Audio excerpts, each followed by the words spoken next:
শুনে রাখো বন্ধু, ব্যথা না হলে মেহমান আসে না, ইসলামের উপরে আঘাত না এলে নতুন মেহমান ইসলামে প্রবেশ করে না।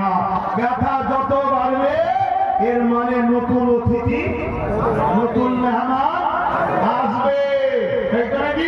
ঠিক তেমনই ইসলামের উপরে যখন ঝড় ব্যথা বাড়ে, ইসলামের উপরে মিথ্যাচার বাড়ে, ইসলামকে লুটার চেষ্টা হয়, তখন ইতিহাস বলছে ইসলামে দলে দলে নতুন মেহমান বাড়ে। জোরে বলেন সুবহানাল্লাহ, আরো জোরে বলেন সুবহানাল্লাহ।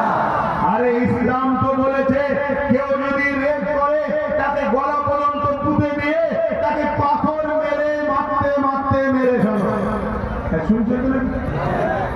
কিন্তু যারা বলছে তাদের দলের অনেকে নেতা আছে যাদের নামে রেপের মামলাও আছে, তারা ইসলামের সমালোচনা করছে। হচ্ছে না, করেনি? এর জন্যই বাবাকে মাইকওয়ালাকে একটু সাথ দেন না বাবা।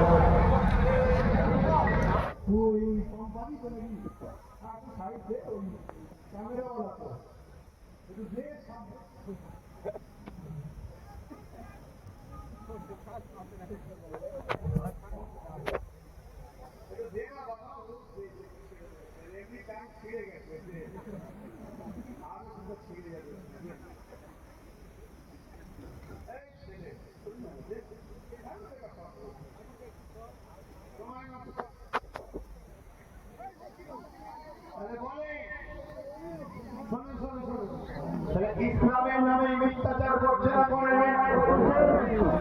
এর বিরুদ্ধে কোন আন্দোলন হয়েছে? আমি আপনার সিদ্দিকী আন্দোলন করেছি, শুনছেন না? শুনলেন? কিন্তু আমার অনেক ভাইয়েরা এর বিরুদ্ধে কেস করেছে, কিন্তু রাজ্য সরকারের